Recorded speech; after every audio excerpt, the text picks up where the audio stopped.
আড়তে তরমুজের দাম 55 টাকা 60 টাকা কেজি। আর এই জায়গায় যদি আমরা 60 টাকা কেজি চাই, কাস্টমারে কয় কি বলে দাম বলে বেশি হয়ে গেছে। কাস্টমার লাগে আমাদের লগে তকাতকি, রোজার অনুযায়ী একেবারে খারাপ চলতেছে না। রস বেশি লাগে না, তরমুজ পাকলেই তো লাল, আর লাল লাল জিনিসটা দেখতেই তো অনেক সুন্দর লাগে। আর রসমালাই হয়েছে বাংলাদেশের মধ্যে সবচাইতে একটা ভালো একটা মিষ্টি আর কি। তো ওই মিষ্টির সাথে আমরা তরমুজের তুলনা দিই, আর কিছু না।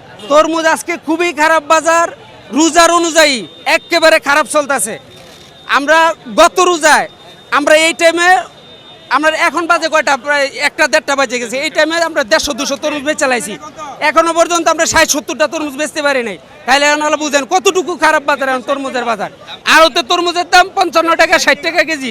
আর এই জায়গায় যদি আমরা 60 টাকা কেজি চাই, কাস্টমারে কয় কি বলে দাম বলে বেশি হয়ে গেছে। কাস্টমার লাগে আমাদের লগে তকাতকি আর মারামারি, এর বই দেয় হের বই দেয়, এটা আর কি। এটা খালি ধাক্কা দেয়। আর ওতে দুই প্রকারে বেছে, মালের ওয়েট যদি বেশি থাকে তাহলে ওরা বেছে এটি কেজি হিসাবে, আর যদি মালের ওয়েট কম থাকে, ফাফা মাল থাকে, ওইগুলো বেছে পিস হিসাবে।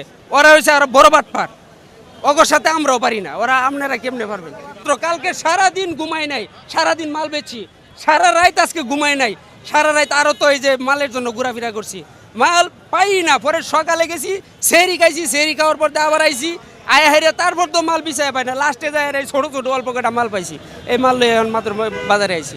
তারপর তো আমার ঘুম নাই, সারা রাত্র ঘুম নাই, তারপর তো মাল বেচতে হইব না। উৎপাদন আছে, এখন তো নতুন সিজন, এখনো পুরোপুরি লাগে নাই।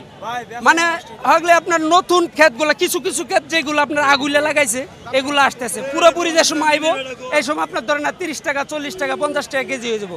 ওই সময় তরমুজ নিয়ে কোনো কৈফত থাকবো না।